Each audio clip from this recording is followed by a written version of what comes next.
It's New York City. It's March 7th. Well, partly it's taken to these very strange images that are behind your head right now. These are pictures of equations. I've been, for the last 15 years, trying to answer the kinds of questions that my colleagues have been raising. And what I've come to understand is that there are these incredible pictures that contain all the information of a set of equations that are related to string theory. And it's even more bizarre than that, because when you then try to understand these pictures, you find out that buried in them are computer codes just like the type that you find in a browser when you go surf the web. You're saying your attempt to understand the fundamental operations of nature leads you to a set of equations that are indistinguishable from the equations that drive search engines and browsers on our computers. That is correct. So wait, I have to just be silent for a minute here. So you're saying as you dig deeper, you find computer code writ in the fabric of the cosmos? Into the equations that we want to use to describe the cosmos, yes. Computer code. Computer code, strings of bits of ones and zeros.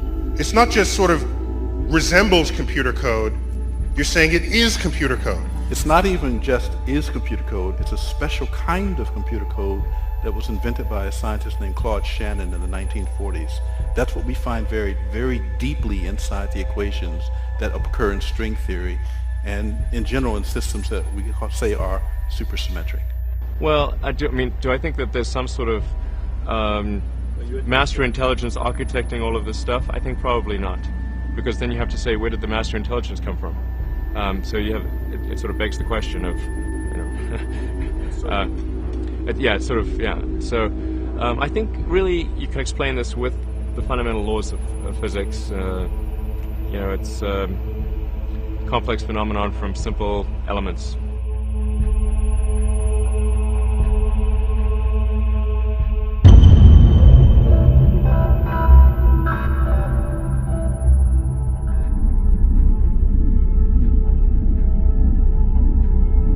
I know of no one who has ever made this claim before, but I rather suspect that my experience is not unique. What perhaps is unique is the fact that I am willing to talk about it. We are living in a computer-programmed reality, and the only clue we have to it is when some variable is changed and some alteration in our reality occurs. We would have the overwhelming impression that we were reliving the present, déjà vu, perhaps in precisely the same way, hearing the same words, saying the same words. I submit that these impressions are valid and significant, and I will even say this: such an impression is a clue that at some past time point a variable was changed, reprogrammed as it were, and that because of this an alternative world branched off.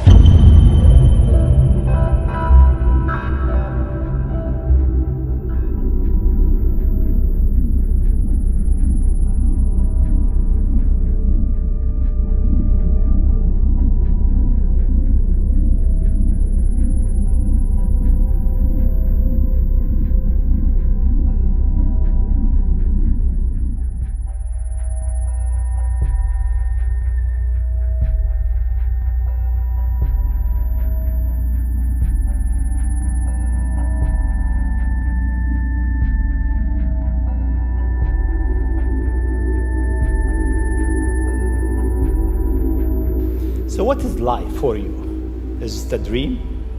Is it Is life a real? dream? Is it a million D? What is life for Elon Musk?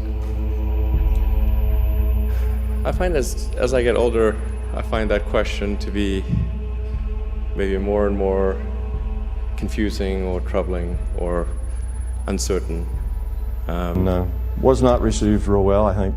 Probably didn't get a long applause. It kind of startled a lot of people, but he was a very brave man for doing that, but he had solid physics to back it up. That's why he stood up and did it. Essentially, he says our reality is digital. Time's digital. Space is digital. Essentially, it's informational. He says our reality is just information.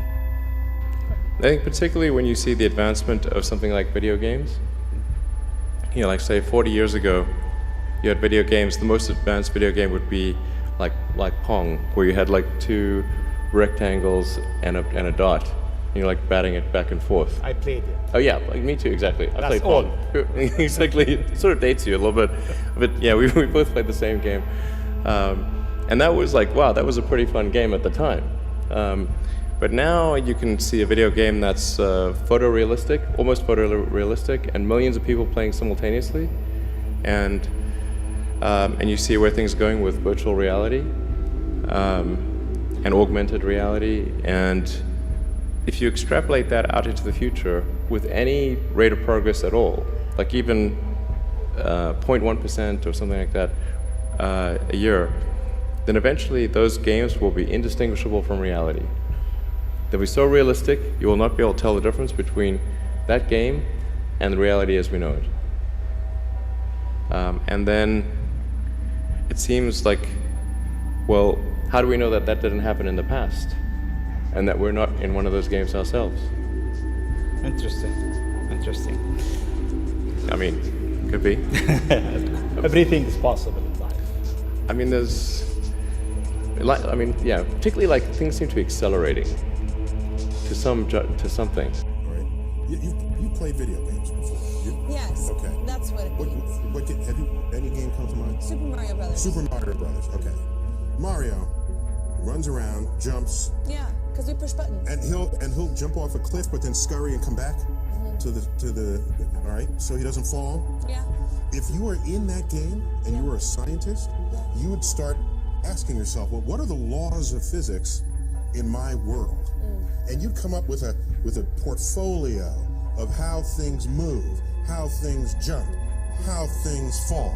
And this will be your canon of concepts that matter. Yeah. Okay. So I'm a scientist in Super Mario Brothers, and I decode all the laws that are operating there. You mean you get all the cheat codes? Okay, that makes you better at it. So there you are. You warp tunnels that way. There you go. So there you are, and that's your world. Why is that any different from this world, where I'm a scientist trying to figure out how this world works? Okay, great. So now watch. I got your answer. Wait. So now watch. As our computing power gets more and more, gets stronger, and it gets greater and greater, Yeah. we can, in principle, program much more than Mario. We can program characters that have free will. Yeah. Whoa, if you can program characters that have free will and let them go, they'll invent things, they'll discover things. They'll create simulations on their computers that they had just invented. And they'll give them free will. And this can be simulations all the way down. Right. Simulation spirals. So I'm gonna need a nap after this. I'm just gonna let everyone know that's watching. I'm gonna need one nap after this because my brain is definitely gone. So what? So we've got one real universe, Yeah. and all the ones buried within it are simulations. So now Like parallel universes. now I throw a dart. Which one am I most likely to hit? The one real universe or one of the simulations that are there? It's going to be one of the simulations. So Why would I don't understand that? Can you help me? because it's just how many are just scattered, Oh, right? right. This universe makes this one makes that, this makes that, but only one of them started it all. That's the one over here Right. that started it. Scatter them on the floor, land on one just randomly. Chances are it's going to be somebody's simulated universe, programmed by some alien in his parents' basement, okay, who had super computing power and put in free will in the characters that are playing out their lives, and they think they are real. But not always. Again, most people are really good. Most people, vast majority. This may sound corny, It does sound corny, but love is the answer. it is the answer. Yep. Yeah, it is. It sounds corny because we're all scared. You know, we're all scared of trying to love people, being rejected, or someone taking advantage of you because you're trying to be loving. Sure. But if we all could just relax and love each other, Wouldn't hurt to have more love in the world. it definitely wouldn't hurt. Yeah. It'd be great. Yeah, we should do that. Yeah, I agree, man. Like, really. How are you gonna fix that? You have a love machine that you're working on? histories.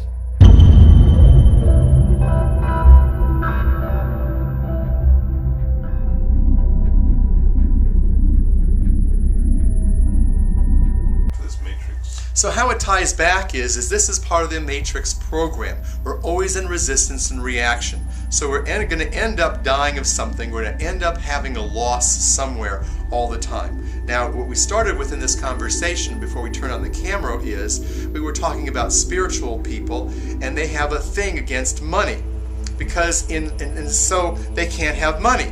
Yet they all want money, but if they get too much money, whatever that is, there's a certain place where they have to sabotage it or go this other direction or make it unimportant or that it's not spiritual. Now, money is energy. Now, spirit is energy. So what's not spiritual about money? What's spiritual about being poor? What's spiritual about being poverty-stricken, starving, if we want to take it to the extreme with people? So, you see, we have these programs about money, sex, spirituality, and power. And these are the 4 programs of this society. You can only have 2. You're only allowed to have 2. So a lot of people who have money and power, but they don't necessarily have the deep spiritual connection inside themselves, and they feel lost and disconnected. So they try to get more connection and to themselves by making more money or becoming more rich or more famous or more powerful. Now we know it's happened in Hollywood with some rich and famous and talented actors and actresses where they've died of drug overdoses and tragic deaths. And this is because there was some level that said they couldn't have it all. We even have songs that says you can't always get what you want. You can't have it all. I'm telling you, you can have it all because you already are it all. It's all these distractions of society and the Matrix to keep us from ever finding who we truly are. We are infinite beings. Or are we finite beings? Which are we? Which are you? Are we both? Finite or infinite? Well, we make ourselves finite by our judgments and our points of view. We limit ourselves. But we're really infinite. We're of infinite energy. We know this scientifically. We know this in quantum physics and the new biology, that we're more than what meets the eye. We are this amazing system of energy that has a flow that can create anything. I mean, look at how we create disease. All disease is man-made. Whether we poison ourselves with man-made toxins or whether we poison ourselves with our own thinking and thoughts about ourselves and the limitations and our fight and our resistance in life, we are stuck in drama and trauma, upset, and the intrigue. And we call that our purpose. And we end up really going around in a circle. Everyone's circle has different trappings. But the key is, it's still a circle. I'm here to help break people out of that place so they can not only heal their bodies, heal their minds, and heal their soul spirit, they can actually integrate their whole being into the infinite being that they are and live the greatness that they truly are with ease, with joy, with glory, which is exuberant abundance, wealth, and happiness within our being. But not always. Again, most people are really good. Most people. Vast majority. This may sound corny. It does sound corny, but love is the answer. It is the answer. Yep. Yeah, it is. It sounds corny because we're all scared. You know, we're all scared of trying to love people, being rejected, or someone taking advantage of you because you're trying to be loving. Sure. But if we all could just relax and love each other. Wouldn't hurt to have more love in the world. It definitely wouldn't hurt. Yeah. It'd be great. Yeah, we should do that. Yeah. I agree, man. Like, really. How are you gonna fix that? You have a love machine that you're working on? This is an argument that tries to show that at least one of 3 propositions is true, although it doesn't tell us which of these 3. The 3 propositions in question is first, that almost all civilizations at our stage of technological development go extinct before they reach technological maturity. So that's the first possibility. A second possibility is that there is a very strong convergence among all technologically mature civilizations, in that they all lose interest in creating ancestry simulations, as I call them. These would be very detailed computer simulations of people like their historical forebears, detailed enough that the simulated people in these simulations would be conscious. So the second possibility is that they just lose interest in doing this. And the third possibility is that we are almost certainly living in a simulation. So there's this argument that shows that one of these three is true.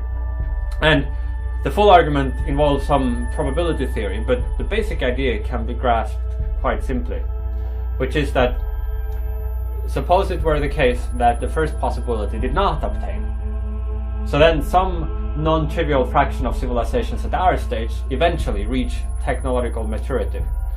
Then suppose the second possibility also does not obtain. So some non-negligible fraction of those mature civilizations are still interested in using the resources to running ancestry simulations. You can then show that because each mature civilization that devoted some resources to this purpose could run astronomical numbers of ancestry simulations, you can show that if the first two possibilities do not obtain, then there will be many, many more simulated people like us than there will be non-simulated people like us. In other words, almost all people with our kinds of experiences would be living inside simulations rather than outside them, if the first two possibilities are false. And conditional on that, we should therefore think we are probably one of the typical simulated people rather than one of the exceptional non-simulated people. So the structure of the argument then is that if you reject the first two hypotheses, then the third one follows, which then means you can coherently reject all three. That's the structure of the simulation argument. There's a further possibility that if you have a simulated civilization, that simulated civilization might, inside the simulation, develop the technology to run its own simulations. And you might then have a kind of nested simulation, with simulation inside the simulation. You might have many levels of simulation. But that's an optional extra. The basic simulation argument doesn't presuppose that. It's just that if you extrapolate the kind of computing power that an advanced civilization will eventually have, and you figure if they would use some of that immense computing power to running simulations, they could run an astronomical number of them. So therefore, in that scenario, most people with our kinds of experiences would be among the simulated people, because for each original history there would then be maybe millions or billions of simulated.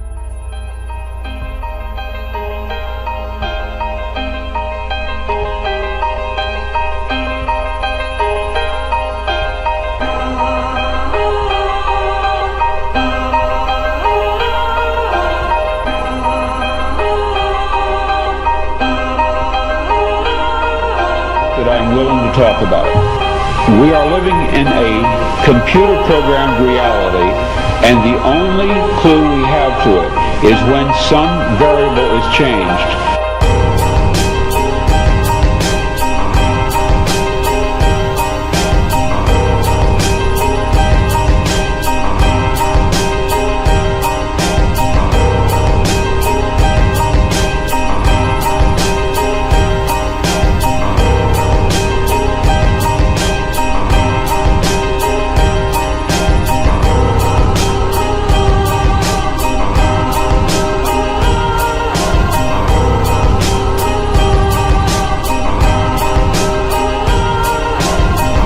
This is the construct.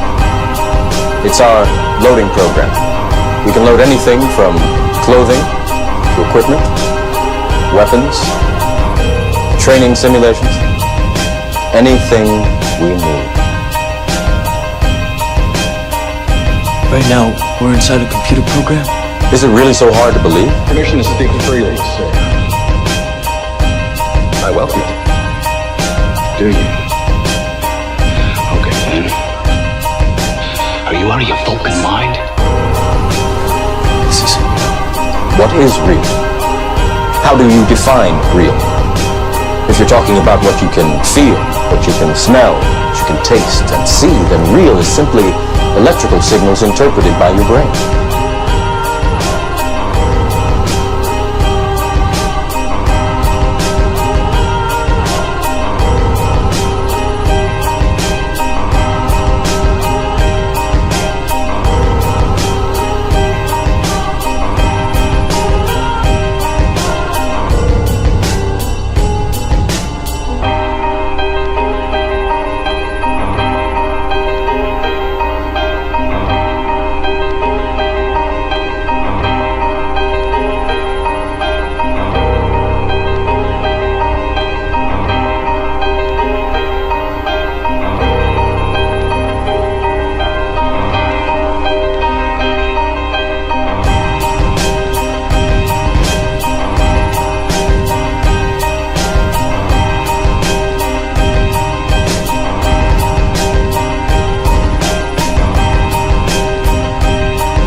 It's the non-physical, is what he was talking about. Now,